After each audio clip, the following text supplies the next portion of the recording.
well, a couple of other things about this. I read a part of the protocol that there should be one key handler. And as I understand, you took possession of the key to the safe. Correct, Commissioners. And in General Mosikidi's report, at page 530, just lost it. Page 530, at paragraph 2.2.8. Yes. She says the following day, this is the day after the seizure and the day after the storage of the drugs. So it's Correct. 23 June 2021. Captain Sibia, KG, Captain Freeze, Captain Ntanzi, together with Warrant Officer Mpangase, proceeded to the Port Shepstone office to retrieve samples from the exhibits and forward to FSL for analysis. The keys to the strong room are kept at provincial head offices, and prior arrangements were made for the keys to be made available for the members. Is that consistent with protocol? This is consistent because for me, now it also answers that question of the safetiness. There was a warrant officer who was appointed to manage those safes. But after this cocaine was stored there, I took the keys. There are 2 keys, not 1. Took the keys in my possession. On that day, I locked them in a safe in my office, at the provincial office. The warrant officer Mpangase was the investigator of the seizure of the cocaine. He came to my office, asked for the keys. I let him sign for 1 key. I kept 1. He signed, he went and did his job. In the afternoon, he brought it back. So that, why did I take the 2 keys, Commissioners? So that I didn't want to be with 1 key. The drugs are stolen. I'm having a key. Another person is having a spare key. Automatically, if a key was used, automatically I become a person of interest. So I took both keys for safety. Whoever wants to come, he will come, he will go with other people, then do whatever he needed to do, because the only thing that they needed to do by then, it was to get the samples and show the forensic illness and everything to send to forensic science laboratory for analysis. So General Mosikiti refers to several people, not just the warrant officer Mpangase. And I'm asking you, is it not a risk? Is this not a breach of the protocol? Because it puts a key in the hands of several other people who could have made a copy or anything. You know what the risk is? These members were involved in the seizure. The risk is you give one person the key, goes there on his own, and those things that are no more 541 is a short. That is the risk. But if you put 2, if these people went together there, there's no way that another one will start to steal or another one will tell another one to steal. So that is something. So you saw this as a security to have more people? Yeah, because they knew these ones, okay, they were part and parcel of the seizure. They are a drug squad in Devon. Okay. I just want to, because it's such a large seizure, it's at 0.5 ton of cocaine, did you not think you should have oversight? And if you took the key and you said you're going to keep it, should you not have retained control of the key throughout the process? Meaning if something had to be done at the strong room, that you would accompany? I'm the provincial head. I can give directives to people to go do the job. It does not necessarily mean I must do the job. Like, let me put it in this perspective. The DPP of a province does not necessarily read the dockets and make decisions. He's got people who are doing the job for her. She reads, she brings the panel of advocate, then that. It's like me. So, and I asked them to go there, and they did their job and brought the keys back. But over and above that, During my office visit, when I took up my post, I gave all the offices, not the Port Shepstone one, because I was visiting them one by one, that offices must be visited between 1812 midnight and between 2 and 6 o'clock in the morning. And on that day, I think there was a warrant officer, Kuchelenberg, and a Captain Leroux, and the unit commander. I further informed them in the presence of my brigadier that the offices must be visited. I gave them the very same times again. You informed them at the time of this, because you informed them because the drugs were there, and so it was to protect that drug haul. Is that right? I'm not sure if you heard me well. You can just say yes or no. Maybe I didn't, and that's why I'm clarifying. I want you to understand me properly. I did it before even we stored the drugs. This directive. Yeah. When you took up office, I'm not sure that's what I did. When you took up office, you will go and visit all your members, and so that you can also be able to know where are the offices that are resorting under you. In that period, it was in 2020. During that process, I gave this directive. I understand that. I'm asking. Can I finish? Yes, please do. Please, commissioners. Then, on the day of the storage, I repeated it again. I told them, I think if you look at there is a statement there of Colonel Provincial, he will say so.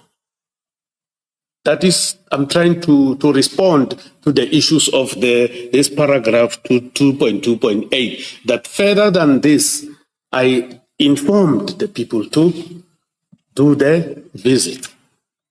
So there are affidavits here, and there are several affidavits that contradict that. The first, can I take you to page 557?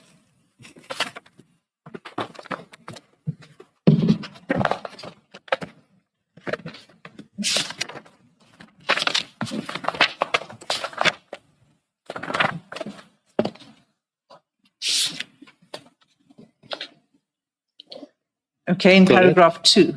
Yes.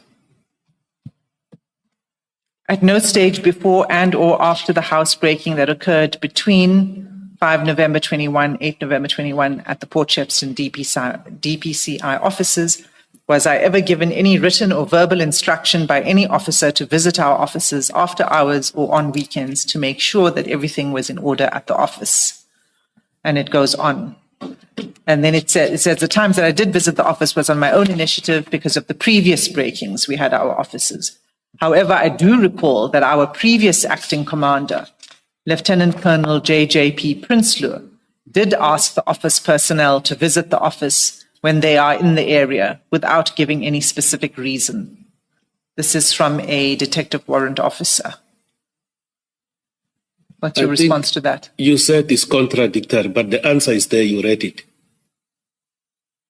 On the same paragraph, there is an answer there. So my response is, the members knew, because when you look at this statement, it was taken now to, I think, September 2025, but they knew these members. No, it doesn't say that. It says, at no stage, before or after the housebreaking that occurred between 5 November 2021 and 8 November 21 at the Port Shepstone DPCI offices, was I ever given any written or verbal instruction by any officer to visit our offices after hours or on weekends to make sure that everything was in order at the office. And this is important because you said that at the time you gave this instruction. And I'm saying this officer said something different. I don't know why he said something different, commissioners, but I did give this directive. You look at we provided a statement to the evidence leader of Colonel Prinsloo. I don't know if it was shared with the commissioners. If it was shared, I want to invite the commissioners. We go, it's a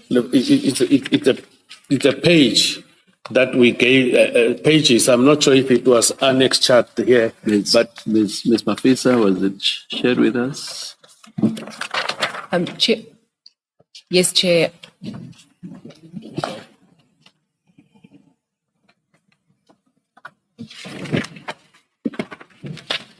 Thank you. We have it now, General. Where do you want to take us? let's look at paragraph 8, commissioners. And this is a statement by Lieutenant Colonel Jacobus Jeremiah Pietras Prinsloo. Yes, paragraph 8. From the bottom of that paragraph, we'll read 1, 2, 3, 4, 5. You'll see it starts with General Senona. There at the end, towards the end of the 5th line from the bottom.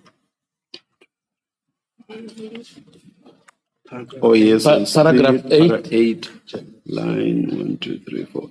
And this affidavit, commissioners, it was signed on the 25th of 11, 2021. This affidavit by Colonel Prinsloo. Can I read where I wanted to take the commissioners? It says, General Senona requested us to have regular visit to the office after hours. The members then left and warrant officer van der Berg secured back the security door by the kitchen with a chain and padlock. This one I forgot to I forgot about it because it's not me. You can see that an additional security feature was done, that a chain and a padlock were also procured so that they can lock at the door at the kitchen at the back, because that is why these homeless people, they were breaking that window. They couldn't come in there because it was locked from inside with a chain. So you will never be able to open it from the outside. So this issue of contrary, I think we need to also, if there was ample time, commissioners, to go and have a look at the statements of these members by then, the initial statement, because these are additional statements that the advocate is talking about. Maybe they will give us a clear perspective, but this is the boss of the office that I gave this directive to. And the expectation was that in the parades, police, when they report on duty, they come to a room, they parade the detectives, and then they talk, they discuss their daily issues and so forth. There and there, I think there was a statement that I read that says, during parades, Lieutenant Colonel Prinsloo informed us to visit the office after hours. It's just that I'm looking for that one. I'm unable to trace it here on the bundle of documents. Thank you, commissioners. Was it a request or was it instruction? You know, in the police, when he wrote like this, it is an instruction. In the police, we don't normally, the language of the police language is not a request, it's an instruction. And so would there be a log, an occurrence book or some sort of entry to show that between these hours, which officer patrolled the area, did a site inspection and a site visit every single day between what hours? There should be, because the instruction was that OB entry must be done to that effect, to the effect of the visit. So have you seen such entries? Look, the criminal investigators, they took a lot of stuff. The only thing that I was having after the break-in is only these copies that I did for me. But further than that, I don't know. Okay, so did you check at the time? Did you check that these inspections were taking place? I didn't have opportunity to go and check, commissioners. My heart was bleeding that who did this. My wish was that we need to arrest these people and recover this cocaine. That I didn't check. But my focus, the priority by then was to try and identify and arrest these perpetrators. I accept that, but would it not be important for you to do that check? Because You had such, what's the street value of the cocaine that was stored? 541. The street value. 541. 200 million. It was over 200 million. No, 200. It was exactly 200 million. That's what we were informed, commissioners. So you had 200 million rand worth of cocaine stored in the offices. I'm asking whether do you not think it was appropriate for you to ensure that there was greater security around the offices, including by checking that visits were being made by officers? Commissioners, I believe the actions that I've taken, they were sufficient enough to ensure that those exhibits were secured.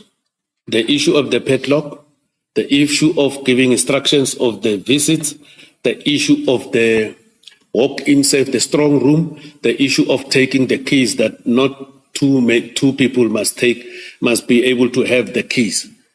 I believe I did what was necessary. I know the advocate is asking me, was it not necessary for you to go and check? But I believe it was necessary. Because, and I believe the members were doing the due diligence. So let me